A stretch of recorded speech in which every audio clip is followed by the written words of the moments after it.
Aujourd'hui, nous faisons l'étape 25 entre Tournu et Mâcon.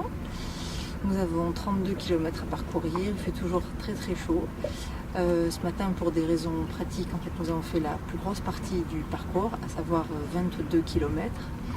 J'ai choisi de faire comme ça, bon, parce que c'est pas évident de s'arrêter, mais également parce que le soleil est quand même tape moins fort le matin quand même. J'ai l'impression d'avoir beaucoup moins chaud, donc je préfère faire une grosse partie le matin et plus léger l'après-midi, où je sais que je vais souffrir encore plus de la chaleur. Donc c'est vrai que là, le parcours est un peu monotone, la zone est très large, bon, il ne se passe pas grand chose, on croise 2-3 bateaux et visuellement c'est toujours un peu le même paysage qui défile, donc c'est vrai que là ça se joue un petit peu au moral quand même. Donc cet après-midi là nous allons repartir pour Mâcon, il reste 10 km à parcourir, on devrait faire le parcours en un peu plus d'1 heure.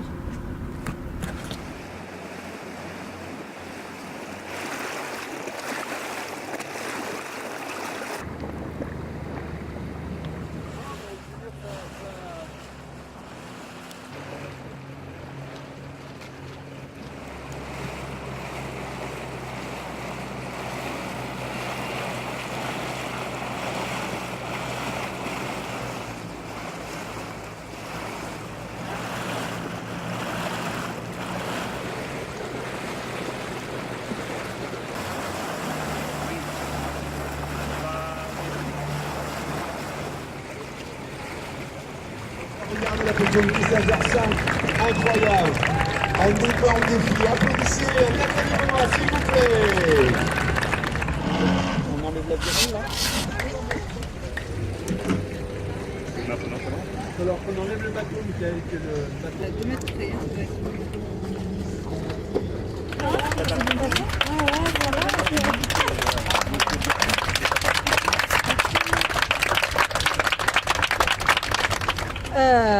Je suis très surprise qu'il y ait tant de monde en fait, et puis je m'attendais pas en fait à ce qu'il y ait tant de bateaux, donc d'un coup j'étais toute seule, je me suis dit bon allez, il reste que quelques kilomètres, et puis j'ai vu des bateaux arriver de toutes parts, et c'était bon, donc tout de suite senti accompagné, donc ça, voilà, ça met un petit coup de motivation, et puis alors de voir tout ce monde à l'arrivée, tous ces sourires, franchement je suis, voilà, la fatigue est presque oubliée.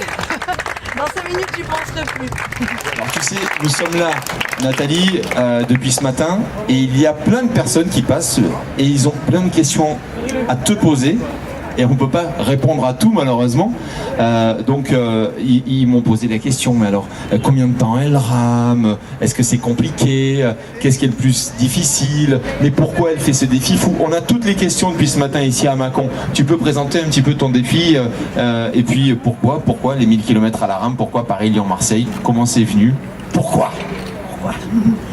Bonjour, écoutez, déjà je suis vraiment très touchée par cet accueil, c'est vrai que je ne m'y attendais pas, surtout que la fin du parcours était un peu longue, j'avais chaud, puis d'un coup j'ai vu des bateaux du club de Mâcon arriver, donc bon, c'est une grande famille là, diront, donc je les remercie parce qu'ils m'ont bien aidé sur les 3 derniers kilomètres, et puis je ne m'attendais pas vraiment à voir tout ce monde à l'arrivée, donc voilà, je vous remercie beaucoup, je suis très touchée.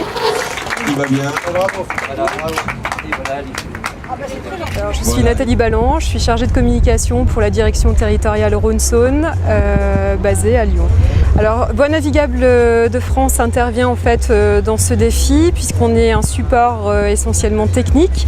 Nathalie Benoît emprunte tout notre réseau, donc elle est partie le 15 juin dernier depuis Paris. Elle a donc emprunté la Seine, les différents canaux. Elle est entrée donc sur notre réseau, donc le réseau de la direction territoriale Rhône-Saône depuis le 8 juillet et va l'emprunter donc jusqu'à Lyon. Elle va arriver à Lyon le 12 juillet prochain et va poursuivre effectivement jusqu'au 23 juillet à Marseille. Je suis très admirative en fait de cet exploit sportif puisque bon, sachant les conditions physiques actuelles et de la maladie évolutive de Nathalie Benoît, c'est un exploit et un modèle effectivement pour tous les sportifs et même pour tous les jeunes malades qui se savent atteints de cette maladie.